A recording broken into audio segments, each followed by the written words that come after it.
in the early days especially, some of those early works were, I mean, it was thoughtless really. It was just a quick cartoon. They didn't care. They were just throwing shit at the wall to see what stuck, weren't they, really? So, some of it did. So, I mean, towards the end of the later years, sort of 94, 95, I mean, how was it working for Ocean then? Was it to sort of get a bit more haphazard then? Well, it was getting sporadic. Yeah. They were doing less games, and obviously it was costing them more and taking them longer to do games, to get games out there. So I was getting more time, and they were paying more money to do the games, but they were becoming increasingly I think they were getting worried about the way things were going. So their demands were they wanted more and more sophisticated artwork. So obviously it was taking longer, so I had to charge them more for it. But then they started to question what I wanted, in terms of money, what I wanted for the job, and it got quite awkward really. The last year that I was working for them, because they wanted more, but they didn't want to pay for it, and I think that came from their insecurity about what was happening and whether they were going to actually continue making money. Which so was I. Strangely enough. So it kind of ended in a very odd way. It just petered out and we stopped speaking to each other. Oh, so sad. So it's like a couple of managers I've had.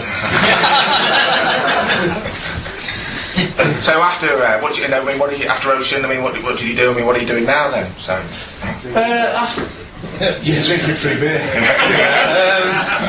Now after Ocean, I worked for Marvel again for probably a year or two.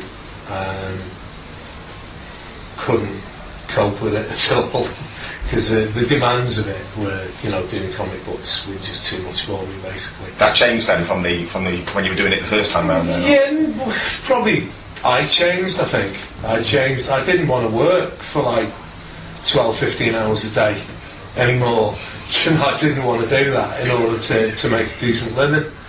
And that's what you needed to do in those circumstances.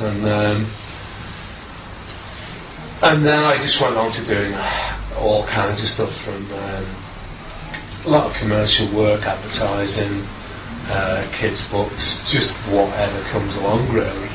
And things still do keep coming along. But I was kind of always like that anyway. It was never a plan to get into doing, into doing computer game boxes. It was something that came along. It was fun to do at the time. I liked the people that I was working with, and really that's what I've always done. If something comes along and I don't like the look of it, I don't do it. If something comes along and it appeals to me, I do it. Unless I'm skint, and then I do it even if it's shite, I don't want to do it. So we've got a few bits here. We'll take some questions for Andreas and Bob shortly, but we've got a few pieces here. We've got the prints. Where's Dave? And we've got the t-shirts. Is it with that? I think book as well. We've got the prints and postcards and things outside. So we've got here. Is this one of the last bits that you did? We've got a bigger one. Is that the Martian? Yeah. I think that was the second to last. No, that was the very last piece of artwork that I did for Ocean. It was, yeah. And it didn't get used then by them, so. No, it didn't. Yeah, so, I mean, it's not very big for everyone to see, but you'll be able to see it sort of a bit later on as well. Kid Vicious, what happened to this one? This was it was too vicious apparently. Too vicious. Yeah.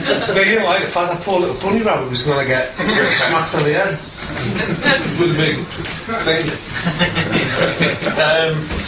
They used something else. They used another piece of artwork apparently. And I think it was the Germans to blame. We used to get that occasionally with weapons on covers. Renegade was one of them, the first Renegade cover, where I had to change it. Where There was a woman about to stab Renegade with a knife. Which I thought was fair enough. But the Germans were, you can't do that, so she had a big club instead or something. Or maybe it was just a fist, I can't remember actually. But I had to change it. I did it. That was a revision. And it was the Germans. The only revision I ever did. Your fault. It continued after that, so we had... But there was that thing about weapons. We had some issues. About especially weapons and not only at the cover but in the... We've never had them in Liverpool. Usually the game we see in Germany, the games which were sold in German are the blood is black or green. Because these are not humans but aliens.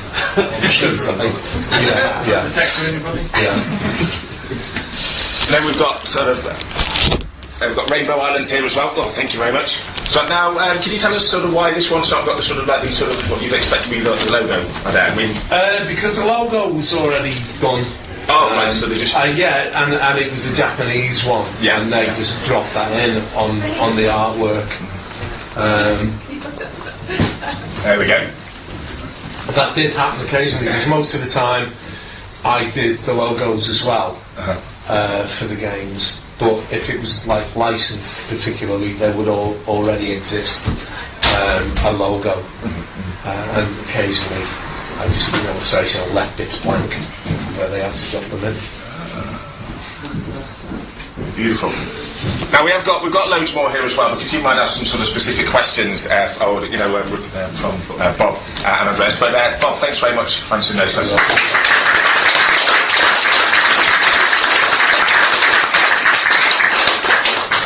So we've got any questions out there from the audience? Yes. Bob, did you ever play the games? No. No? Only if they were in the pub. I never played games at home ever, but I used to play a lot of games in pubs. I like that. Yeah, that was really. They seem to fit. Pint game to work. But at home, I had other things I wanted to do. What happened to the original artwork? I sold them. Yeah. You would have to show himself. That's the owner of most of them. Now, just people started to get in touch with me, and gradually, I just sold more and more. There was one guy who bought like 14 originals from me, a Spanish guy. A lot of them went out of the country actually. Spain, Norway, just it was very strange because I didn't actually have any idea that the people who would want it, to be honest, because it had just been sitting there. After I rescued it from ocean, it then sat in a box a big box for years until with the internet, gradually people started to get in touch and I wasn't always happy to sell it. And now there's all these retros going on. So what about, you said rescue from ocean? I mean, was that sort of like the... Yeah, that was where ocean we're going to throw it all in a skip. I got a phone call from Cabal, Mr. Cabal, the guy in Cabal. Yeah, he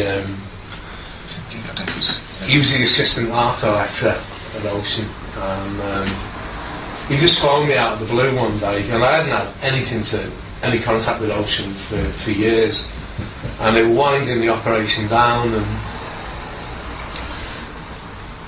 he just basically said, they're emptying the warehouse, you've got loads of your artwork in the warehouse, and it's going to be thrown in a skip today.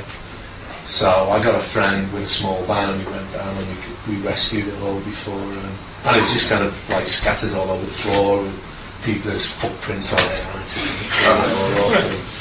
It was amazing. So